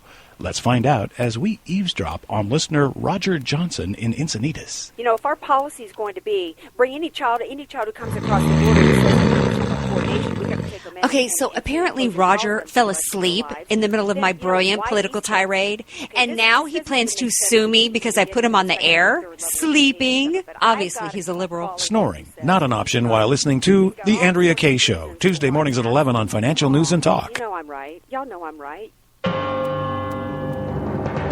Hello, I'm Matt, a student at Hillsdale College. Here's Hillsdale President Larry Arnn on the continuing relevance of the Constitution. Many argue today that the Constitution is outdated because it addresses problems peculiar to the 18th century. Some parts of the Constitution do read rather quaintly. Consider the injunction against titles of nobility in Article 1, Section 9 of the Constitution. But is that so outdated? The purpose of the injunction is to prevent the government granting special privileges to some for partisan reasons. This strikes at the heart of the rule of law. The crony capitalism so common today is a place where the government bestows favors and tax dollars on some businesses to give them a leg up over others. This is exactly the kind of thing the Constitution was meant to prohibit. The Constitution is not so outdated after all. This Constitution Minute was brought to you by Hillsdale College. To join the national conversation on the Constitution, go to constitutionminute.com.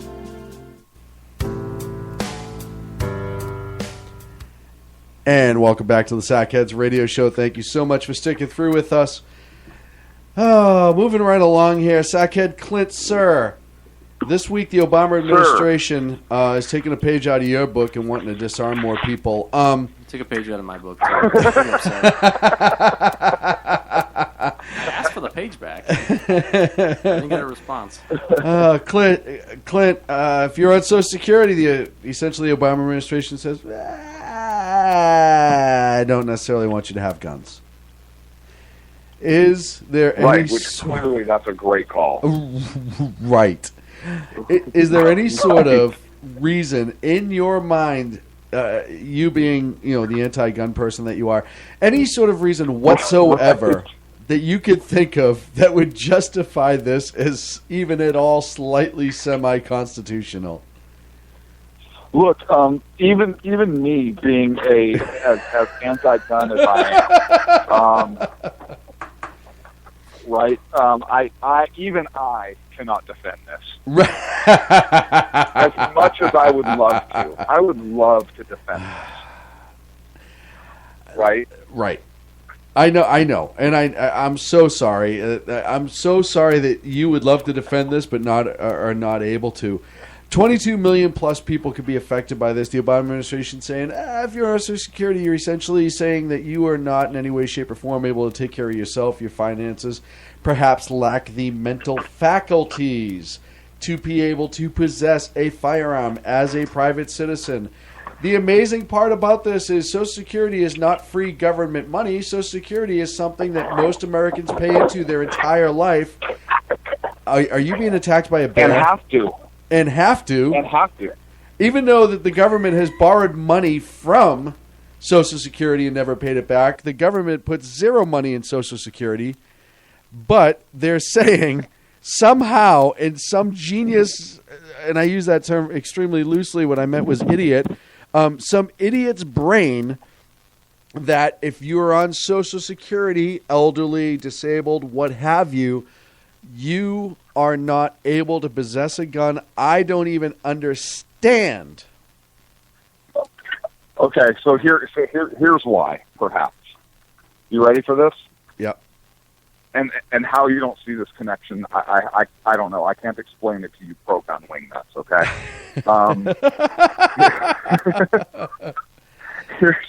Here's the thing. You just said that the government puts $0 into Social Security. Right. That is such a lie. And how you could lie to our listeners that way, I'll never know, because there are federal employees that oversee and disperse that. And we pay those federal employees with tax dollars. Therefore, federal dollars are being put into Social Security-ish. Now, since the federal government that was is the biggest circle of BS I've ever heard in my life. Hang on. Oh, more is coming? Outstanding. Listen while I prove you wrong yet again. So if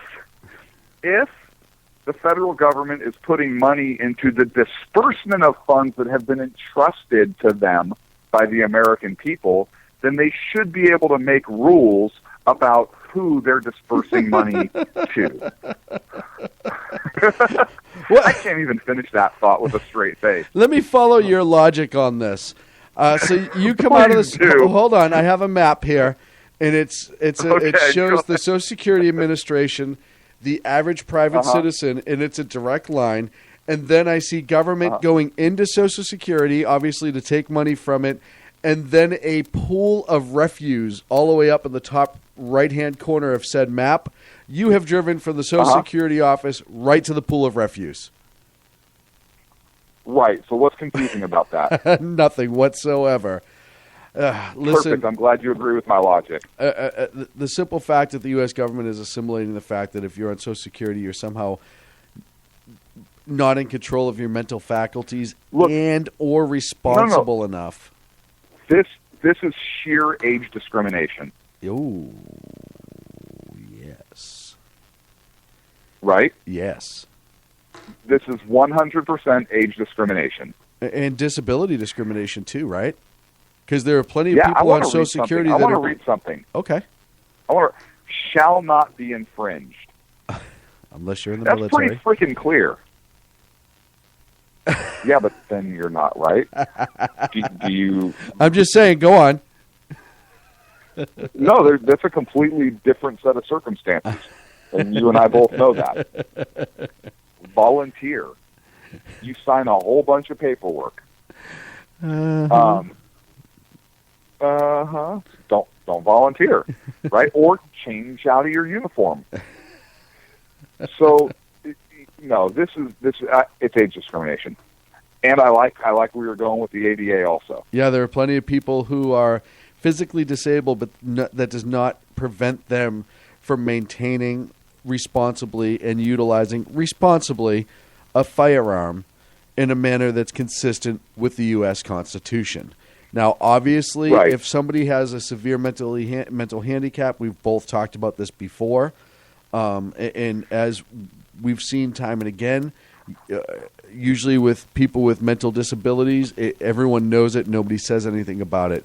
But a guy like liberals, right? Right, like liberals. Severe mental. But they don't own guns. They don't own guns anyways. By the way, when are we going to introduce that into the California Senate? That if you vote Democrat, then you are anti-gun, and if you are anti-gun, you should not legally be able to possess one.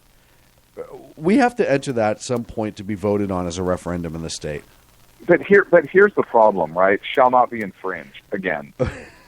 But no, it's volunteer, right? Because you're voluntarily voting Democrat. Ooh, that's a good one. But, you keep coming back to this whole uniform thing, right? If you're a member of the military, can you say whatever the hell you want? Do you really have a... Yes. Or even if you're a cop, can you go in uniform and march in a protest? You should be able to. Or can you truly exercise your First Amendment? You can't. There's rules on that. Because you're volunteering to go into a particular function. Anyways, I digress yet again. Somebody's feelings are hurt. I think it's absurd, and I think the Obama administration will lose it if it got challenged in court, which of course it should.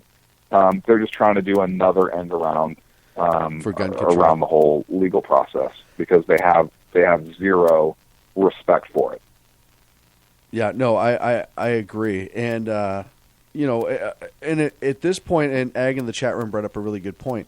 So does that mean that we could start drug testing for Social Security? I mean, how far are we going to go with this, right? If you're saying that person is not eligible to carry a firearm for some reason because Social Security, which kills me because, you have that person who's never done anything wrong in their whole life and all of a sudden they turn 62. They have all their faculties. Nothing is absolutely wrong with them. But they're like, hey, you know what? I paid into Social Security my whole life. I'm going to draw it because it's my money. Even though the government's going to tax it, even though they're screwing me on it, and I'm forced to pay into it. But I'm still going to get as many pennies back as I possibly can. Oh, yeah, by the way, you can't have your gun. On what world? On what world is that? And I go back to my old man. After my old man retired and he was a cop, he used to carry his gun, and it was to the point that he collected Social Security. There was no reason for him not to carry his gun. Right? There's zero... This makes so little sense to me. The fact that it's even being entertained tells you what their true belief is and really what their underlying cause is. Of course it does. Yeah, that's a no-brainer. Of course it does. I mean, you know what their agenda is, and they'll push it through any rule or regulation that they possibly can. Well, if you're on unemployment, you can't have a gun. I know we have only a few minutes left, but I do want to get to a story. The young lady who was killed in San Francisco by the illegal immigrant, the one that San Francisco should have held for ICE. Yes. Her father testified on Capitol Hill, and Congress is at least holding hearings. But there was that whole, he basically talked about all the loopholes that are here that allow these people to stay, and his daughter lost her life as a result of one of these sanctuary cities and these policies. And I kind of have heard some of Trump's criticism on his remarks kind of die down a little bit. Oh, yeah. Yeah. Yeah, it's listen. First of all, and I talked about a story the other day on my show of a nurse, 41-year-old woman who was killed when the two illegals upstairs from her fired a rifle in Lawrence, Massachusetts. And then in Connecticut, there was an illegal Haitian who had done 17 years for attempted murder that was released. He should have been deported. 17 years in a penitentiary. Released onto the streets, killed a 25-year-old kid. The stats that he threw out, and I think Mr. Steno threw out, every 12 days, an illegal immigrant that has been should have been deported has been arrested and charged with some sort of crime related to homicide, either a vehicle, DUI, physical, what have you. It is a frightening trend. And for people on the left who turn around and say, oh, it's just anti-Mexican, blah, blah. No, this is not anti-anything. It's pro-American lives. The people in Massachusetts weren't Mexican. Weren't they Dominican Republican? Yeah. And were they from the Dominican Republic? Yeah, they were from the DR. And we have, you know what, on the West Coast and on the South, Mexicans are the biggest illegal immigrant. They're the most noticeable because of the population that's here, right?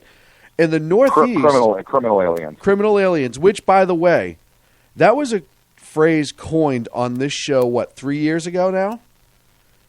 I think so, yeah. Mr. Steno, I'm sure we have the archive. We do. Mr. Steno, in his testimony to Congress, used the phrase criminal alien. I had to watch it like 5 times. I had never heard that be used anywhere else. So, and I got a text high five from you. Yeah, I wrote high five with a picture of my hand. It was kind of cool. Yeah, it was very cool. And then I slapped my phone against my forehead because I didn't know what to do with it. But you go into the That's north. Usually how you high five me. You go into the East Coast. In the Southeast, there's a lot of Cubans. On the Northeast, you have a high population of Brazilians. You have a high population of Dominican Republics, a lot of East Africans and whatnot who come over. So it's not, when we talk about this, it's not anti any specific nationality as much as anti-criminal alien. And why is that a bad thing? It's not. I just don't understand it. You and I have said time and again, and I will say this to the day I die, the legal aliens that come here, that immigrate here, who want to make the most of their life, follow the rules, become citizens, raise their hands. Dave said a lot of Portuguese on the East Coast, ton of Portuguese on the East Coast.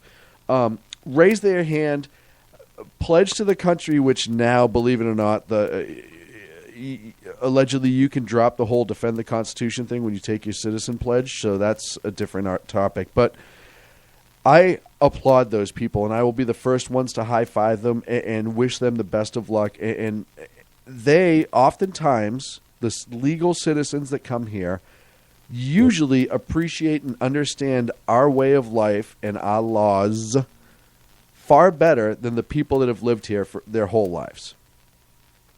That being said, and I put a segment up on my Spreaker page the other day, you hear the left all the time talk about, with gun control, if we could save one life. If we could just save one life with this act. Right. Why can't we do that with immigration? Did you hear what Senator Frankenstein actually said in this hearing? That she said that the city never notified the feds about Sanchez, the guy who killed his daughter, but she said a simple phone call would have been enough, but that did not happen. So even Feinstein, a huge leftist out of California, basically called San Francisco on not even making a phone call. Well, and it's one of those things. And it brings us back to sanctuary cities, right? And we're having all these. The Senate's having hearings right now in sanctuary cities, and if you haven't seen Ted Cruz destroy the head of ICE about sanctuary cities and criminal aliens and whatnot.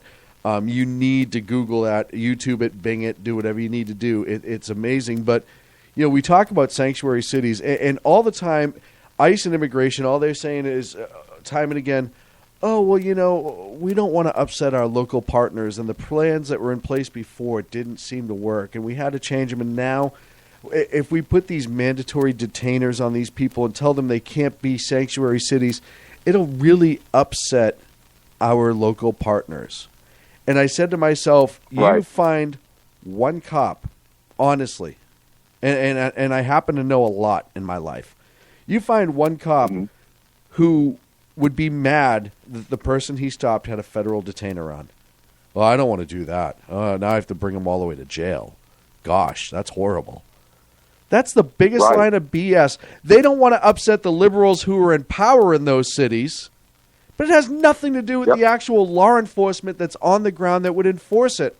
Hell, you have entire sheriff's departments with their sheriffs at the helm saying, give us the authority.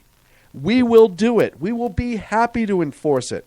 And you know what? If sheriffs opt out of it, as Trey Gowdy said last week, hey, in certain segments, the federal law does trump the local because there are certain things that can be mandatory.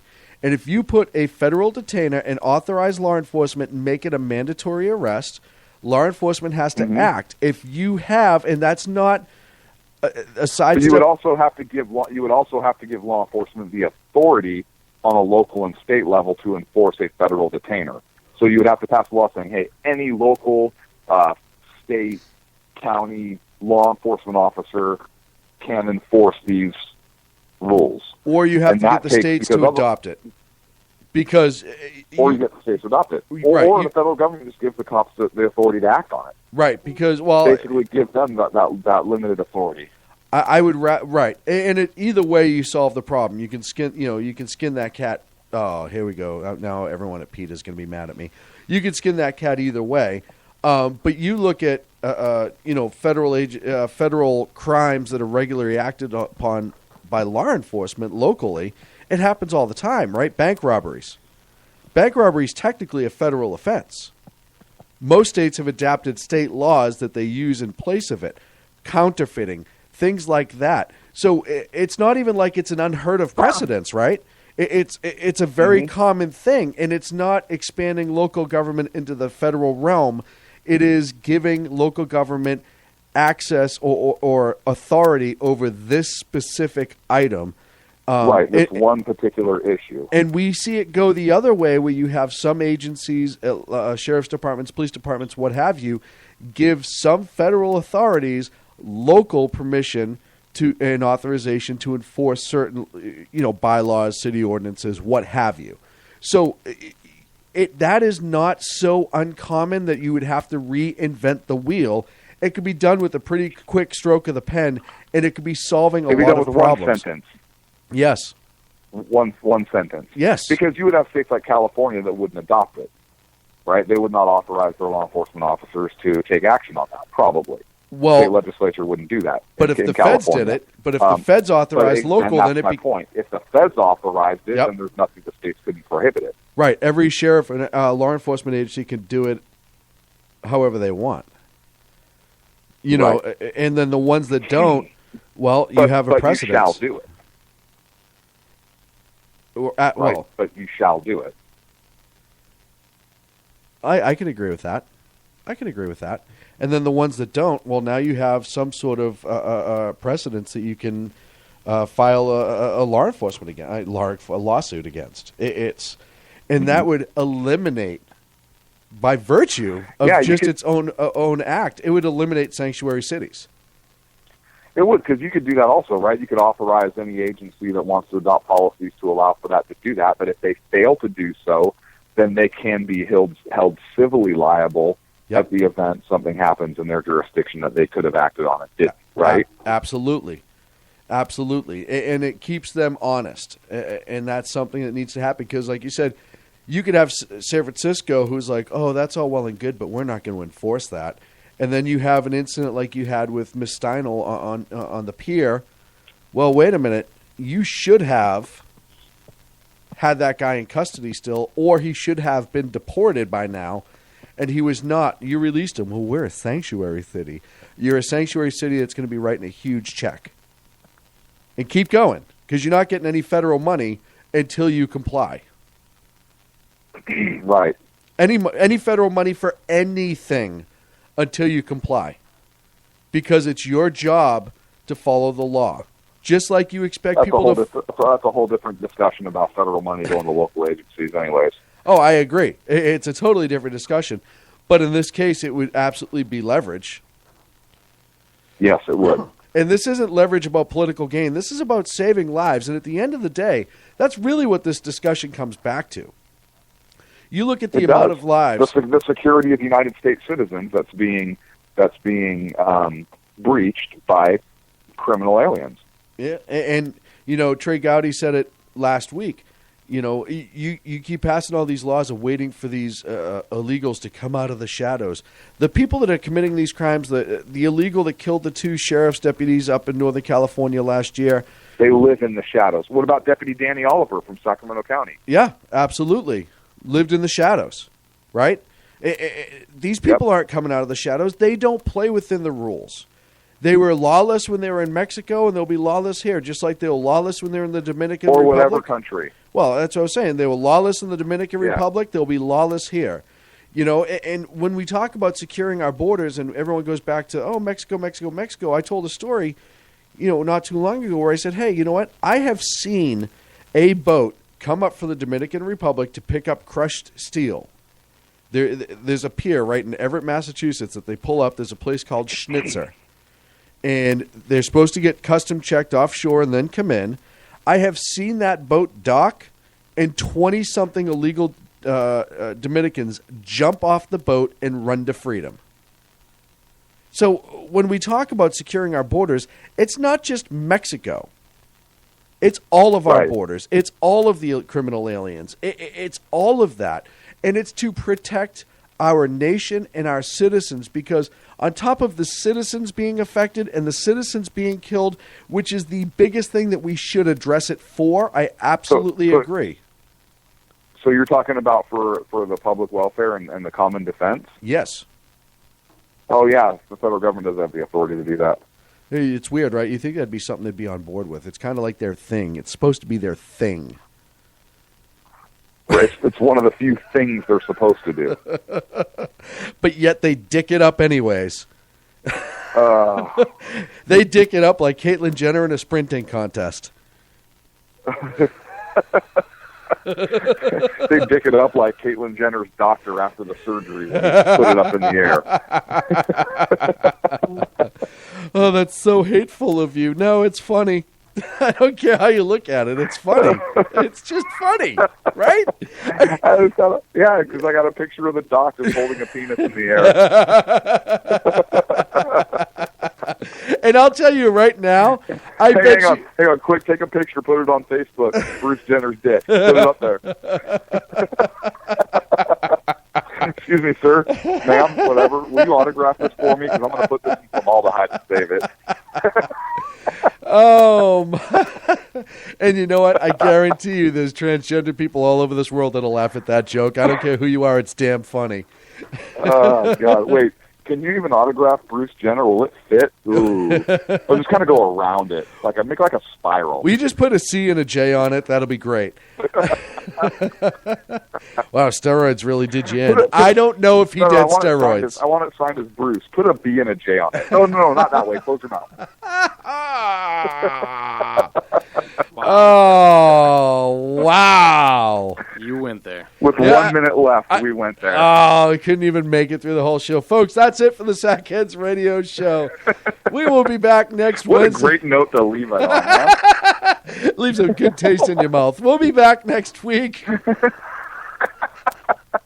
the Sackheads Radio Show. Sacco just caught up. We are live on the SHR Media Network. Make sure you check out our broadcast schedule. Check out all the great shows that are on the SHR Network. I will talk to you tomorrow at 12 in the East when I have Tommy Loren on from One American News Network on The Edge of Liberty. Talk to you tomorrow. Quit bragging. Good night. For those who are tuning in around the world to the best in late night conservative talk, Sackheads Radio.